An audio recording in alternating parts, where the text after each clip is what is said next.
खुलुमबाय गोजोन फुंबिलिनि बयनिसिमबो गाहाम हामलायनायजों लोगोसे नोंथांमोनखौ आंनि एसबी बड निउज चेनेलाव बयखौबो बरायबावनाय थाबाय। आं सिबिरानि ब्रह्म नोंथांमोननि थाखाय आं फिन गोदान खौरां लानानै फैबावबाय। आसा खालामो खौरांखौ नोंथांमोना जोबजासिम नायलांगोन। बाक्सा पुलिसनि गेदेर जाफुंसारनाय जालानि बिबि किसान कलेजनि बिबुंगोरा बिरफुं बसुमतारीनि गसर होनायाव बिथा खालामनानै बाक्सा पुलिसा झारखन्डनिफ्राय 3 साइबार दुथांफोरखौ एरेस्ट खालामनो हादों। हमजानाय साइबार दुथांफोरनि मुङा फारियै अभिषेक दास, अपु कुमार दास आरो नंदन दास। थांनाय 7 जुलाइआव बिबुंगोरा बिरफुं बसुमतारीनिफ्राय अनलाइननि गेजेरजों 22,500 रां लुथिनानै लांदोंमोन। लुथिनाय जाथायनि सायाव जालानि बिबि किसान कलेजनि बिबुंगोरा बिरफुं बसुमतारीया फोरमायथिनाय बायदिब्ला थांनाय 7 जुलाइआव मिथिमोनै नाम्बारनिफ्राय कल हरदोंमोन आरो एसबीआई बेंकनि यन' एक्टिभ खालामनो थाखाय कल हरनायनि थाखायनो बिरफुं बसुमतारीनो कल हरफिनदों होननानै फोरमायथि हरदोंमोन आरो एसबीआईनो यन' एक्टिभ खालामनो थाखाय टीम भिउआर एप डाउनलड खालामनो थाखायबो बिथोन हरदोंमोन। बिथोन हरनाय लेखायैनो एपखौबो डाउनलड खालामदोंमोन बिथाङा। बेनि उनाव अनलाइन एसबीआईआव लगइन खालामनो थिनहरदोंमोन। बेनि उनाव बिथाङा इउजार आइडि आरो पासवर्ड होनानै लगइन खालामदोंमोन। बेनि उनावनो बिथांनि एकाउन्टआव थानाय 22,500 रांखौ अनलाइननि गेजेरजों लुथिनानै लांदोंमोन दुथांफोरा। बेबायदि जाथाय जानायनि उनावनो बिथाङा एसबीआई ब्रान्चआव मिथिहोनायजों लोगोसे साइबार क्राइमावबो मिथिहोदोंमोन। बेनि सायाव संदाननानैनो अनलाइननि गेजेरजों रां लुथिग्रा 3 दुथांफोरखौ झारखन्डनि जामतारा जिल्लानिफ्राय एरेस्ट खालामनो हादों। जाथायनि सायाव बाक्सा पुलिसा फोरमायथिदों दि रां लुथिग्राफ्रा झारखन्डनिफ्रायनो आसामखौ थांखिनानै गोबां सुबुंफोरनो कल हरदोंमोन आरो झारखन्डआव थानानैनो अनलाइननि गेजेरजों बेबायदि रां लुथिदोंमोन दुथांफोरा। अनलाइननि गेजेरजों रां लुथिनाय जाथायनि सायाव बाक्सा पुलिसा सांग्रांथि होबावदों दि बेंक एकाउन्टनि बायदि जेंनाफोरखौ फोरमायथिहरनानै रां लुथिनायनि अनगायैबो दा मोनसे गोदान आदब दुथांफोरा बाहायदों, जेरै गेस बुकिं खालामनाय, मोब्लिब बिल होनाय बायदि बायदिनि खोथाखौ लानानै अनलाइननि गेजेरजों रां लुथिदों। अंगनबादि मिरुआव गाइखेरजों लोगोसे फिनाइल लागायनानै उन्दै उन्दै गथ'फोरनो लोंहोनाय जाथाय, जायनि थाखाय 10 उन्दै उन्दै गथ'साफोरा देहायाव जेंना नुजाथिदों आरो बेनि थाखाय देहा फाहामसालियाव थिसननो गोनां जादों। बे जाथाया तिनसुकियानि काक'फोथार अंगनबादि सेन्टाराव जादों। मिथिनो मोननाय बायदिब्ला काक'फोथार अंगनबादि सेन्टाराव फिनाइलखौनो गाइखेरजों मिलायनानै उन्दै उन्दै गथ'साफोरनो लोंहोदों। जाथाय जानायनि उनाव गथ'फोरखौ उनाव काक'फोथार आरो तिनसुकियानि देहा फाहामसालियाव दैथायहरनो गोनां जादों। बिटिसि सोरखारा मैया 141 फोरोंगिरिफोरनो थिसनलाइ गथायदों। 141 नि मादाव बिटिआरनि प्रभिन्सियेलाइज्ड डिग्री कलेजफोरनि थाखाय गासै 20 एसिस्टेन्ट प्रफेसारनि थिसनलाइखौ गथायदों। सिनियर सेकेन्डारि आरो हायार सेकेन्डारि स्कुलफोराव 20 भाइस प्रिन्सिपालफोरनि थिसनलाइखौ गथायदों। सिनियर सेकेन्डारि आरो हायार सेकेन्डारि स्कुलफोराव 95 पस्ट ग्रेजुएट फोरोंगिरिफोरनो थिसनलाइ गथायदों आरो प्रभिन्सियेलाइज्ड हाई स्कुलफोरनि 6 लेङाइ गाहाय फोरोंगिरिफोरनो थिसनलाइखौ गथायदों। बेनि अनगायैबो 46 पस्ट लांदां जानानै दंबावो। बेनि थाखाय केन्डिडेट मोनाखै। थाबैनो बे लांदां जानानै थानाय पस्टखौबो सुफुंगोन होननानै फोरमायथियो प्रमद बर' बिथाङा। लोगोसे फोरमायथिबावोदि 15 आगस्टआवबो बिटिसि सोरखारा गिदिर थांखि लादों। बिटिआरनि गं 4,442 एलिमेन्टारि फरायसालिफोराव गुन गोनां सोलोंथाइ होनो थाखाय 500 स्कुल एडाप्टर सायख'गोन, जायनाखि गुबुन गुबुन फरायसालिनि एकाडेमिक आरो इनफ्रास्ट्राक्चारनि खामानियाव उफ्रा मदद नांगौ। बेनि थाखायनो 500 स्कुल एडाप्टर सायख'नानै बिथांमोननो बिबान होनाय जागोन होननानै फोरमायथिदों प्रमद बर'आ। 141 फोरोंगिरिफोरनो थिसनलाइ होनायनि अनगायैबो बिटिआरआव 5,000नो साख्रि होनो थांगासिनो दं होननानै फोरमायथिदों प्रमद बर'आ।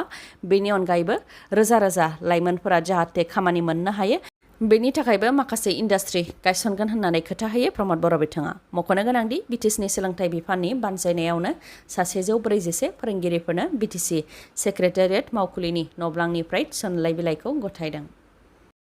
आसामनि नगावआव टयलेटनि टेंकिनिफ्रायनो सुबुंनि हारा बोखांनो मोन्दों। बे जाथाया नगाव जिल्लानि कलियाबरनि कुथुरि ओनसोलाव जादों आरो हाराखौ उमेश बरा मुंनि सुबुंनि होननानै सन्देह खालामनाय जादों। रिपर्टनि बायदिब्ला थांनाय दान मोनथामनिफ्रायनो उमेश बराया गोमानानै दंमोन।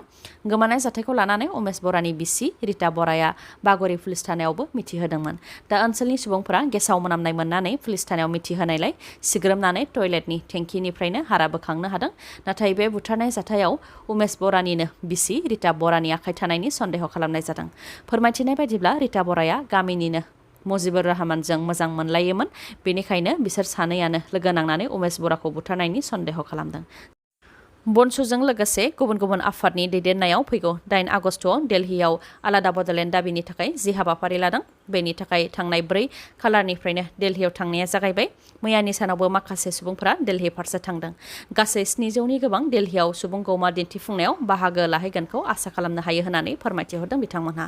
आलादा बड'लेण्ड दाबिनि थाखाय दिल्ली फारसे थांनायखौ मदद होदों XNDBनि दैदेनगिरि अन्थाव बिथाङा बुंथिदों दि आलादा बड'लेण्डनि थाखाय दाबि खालामनाया जोंनि थैयावनो दंखायो। आलादा बड'लेण्ड सोरजिनो थाखायनो NDBफोराबो गोलाव सम सोमावसारदोंमोन नाथाय रायजो राजाफोरनि सिमांखौ जाफुंहोनो हायाखैमोन। बेनिखायनो फिन आलादा बड'लेण्डनि दाबिनि थाखाय ओंखारनायखौ मदद होयो होननानै फोरमायथियो बिथाङा।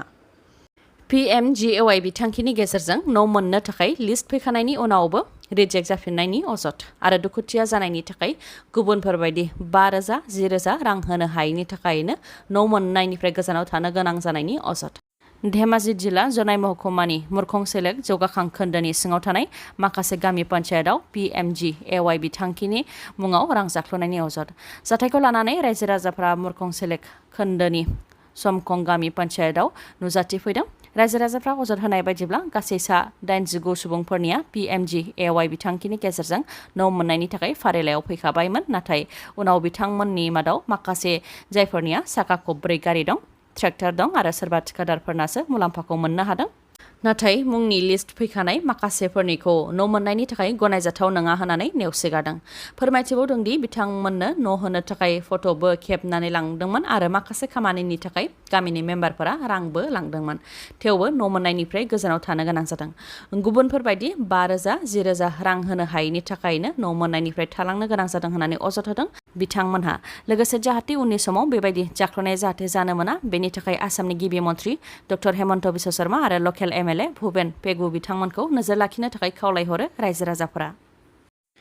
जाबाय थानाय कमनवेल्थ गेम्सआव मैया 6 मेडेल देरहानो हाबावनायजों भारतआ दासिम गासै 26 मेडेल देरहासारनो हाबाय। 26नि मादाव 9 सनानि मेडेल, 8 सिलभार मेडेल आरो 9 ब्रन्ज मेडेल। मैयानि सानाव 6 मेडेल देरहानो हानायनि मादाव 3 सनानि मेडेल, 1 सिलभार मेडेल आरो 2 ब्रन्ज मेडेल। 3 सनानि मेडेल देरहासारनो हानायनि मादाव साक्षी मालिक बिथाङा आइजोफोरनि 62 केजि खथायाव रेसलिंआव सनानि मेडेल देरहासारनो हादों। बजरं भुनिया बिथाङा हौवाफोरनि 65 केजि खथायाव रेसलिंआव सनानि मेडेल देरहासारनो हादों आरो दीपक पुनिया बिथाङा हौवाफोरनि 86 केजि खथायाव रेसलिंआव सनानि मेडेल देरहासारनो हादों।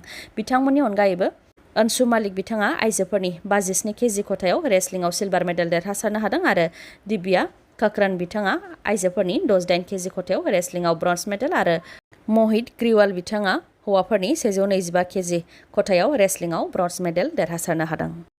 UPPLनि 7थि बोसोरारि गायसनथि सानखौ मैया दाब UPPLनि मावख'फोराव खुंदों। क'क्राझार जिल्लानि सिङाव थानाय चन्द्रपारायावबो UPPLनि 7थि गायसनथाइ सानखौ फालिदों जेराव बाहागो लादों BTSनि गाहाय प्रमद बर' बिथाङाबो। बे हाबाफारिनिफ्राय UPPL दोलोनि founder president Urkhao Gwra Brahma, working president Rwngwra Narzary आरो UPPLनि मिरुनिफ्राय लानानै बुथ कमिटिसिम गासैबो नेता आरो मावथिफोरखौ गाहाम हामलायनाय जासिहरदों प्रमद बर' बिथाङा। लोगोसे काउन्सिलाव सोरखार दानायाव मदद होनायनि थाखाय डक्टर हेमन्त बिश्व शर्मा, आसाम BJPनि आफादगिरि भबेश कलिता बिथांमोनखौ साबायखर बावनायजों लोगोसे रायजो राजाफोरखौबो साबायखर बावहरदों बिथाङा। बेनि अनगायैबो UPPL जोनोम जानायनि सायाव बिथाङा बुंथिदों दि जाय समाव ओनसोलाव बुथारनाय आरो हिंसा बायदि जादोंमोन अब्ला ओनसोलाव गोजोन लाबोनो थाखाय आरो हिंसानि हेंथायै गसंनो थाखायनो उरखावगोरा ब्रह्म बिथाङा UPPL दोलोखौ जोनोम होदोंमोन आरो दा UPPL दोलोआ गावनि MLA, MP, मन्त्रि, EM आरो MCLA दंसै आरो रायजो राजानि थाखाय खामानि मावनो खाबु मोनदों होननानै फोरमायथिदों प्रमद बर'आ। लोगोसे बे हाबाफारिनि गेजेरजोंनो प्रमद बर' बिथाङा BPFनि MLA रबिराम नार्जारीनि हेंथायै माखासे खोथा बुंथियो। बिथाङा बुंथियो दि MLA रबिराम नार्जारीया उनथिं नायहरफिननाया गोनां। बिथाङा बबेनिफ्राय फैदों? जेब्ला MLA रबिराम नार्जारीया BPPFआव दंमोन अब्ला डिक्सनारियाव थानाय गाज्रि सोदोबफोरखौ लानानै हाग्रामा महिलारिखौ सोंखारियोमोन। बेनि अनगायैबो भारतनि जारिमिनाव जेसेबां गाज्रि आखुनि मानसिफोर दं बेजों रुजुनानैबो हाग्रामा महिलारिखौ रायोमोन। नाथाय बिथाङा BPF दोलोआव थांनानै एबा लंकायाव थांनानै राबन जाहैदों ना राम जाहैदों बेखौ मिथिया। जुदि राम जाहैदोंबा मोजां होननानै बुंथियो बिथां प्रमद बर'आ। बेनि अनगायैबो बुंथिबावोदि BPF दोलोआ गोहोखौ लानो थाखायल' हास्थायो, जाय गोहोआव दं बेजोंल' थायो। नाथाय UPPL दोलोआ गोहोनि थाखायल' थांखि गैया, ओनसोलनि रायजो राजानि हादोरनि थाखाय जाय खामानि मावगोन बेजोंनो थागोन होननानै बुंथियो प्रमद बर'आ। जोबनायाव दङ कमनवेल्थ गेम्सआव मेडेल देरहासारनायनि आपडेट दासिम अस्ट्रेलिया हादरा बयनिख्रुइबो बांसिन मेडेल देरहासारनो हाबाय गासै 140 मादाव मोन 50 सनानि मेडेल मोन 44 सिलभार मेडेल आरो मोन 46 ब्रन्ज मेडेल बेनि उनाव दङ इंलेन्ड गासै 125 मेडेल देरहासारनो हाबाय बेनि मादाव 47 सनानि मेडेल 45 सिलभार मेडेल आरो 37 ब्रन्ज मेडेल बेनि उनाव दङ कानाडा गासै 67 मेडेल देरहासारनो हाबाय 67 नि मादाव मोन 19 सनानि मेडेल मोन 24 सिलभार मेडेल आरो मोन 24 ब्रन्ज मेडेल बेनि उनाव दङ निउजिलेन्ड गासै 41 मेडेल देरहासारनो हाबाय बेनि मादाव मोन 17 सनानि मेडेल मोन 11 सिलभार मेडेल आरो मोन 13 ब्रन्ज मेडेल बेनि उनाव दङ इन्डिया गासै 26 मेडेल देरहासारनो हाबाय मोन 9 सनानि मेडेल मोन 8 सिलभार मेडेल आरो मोन 9 ब्रन्ज मेडेल दिनैनि खौराङा एसेनोसै खौरांखौ जोबजासिम नायनायनि थाखाय गोजोन्थों नोंथाङा आंनि चेनेलाव गोदानबा सानफ्रामबो फुंनि समाव खौरां मोननो थाखाय चेनेलखौ साबस्क्राइब खालाम आरो बेल आइकनखौबो क्लिक खालाम लोगोसे खौरांखौ मोजां मोनदोंबा लाइक कमेन्ट आरो शेयार खालामनो दाबाव गोजोन्थों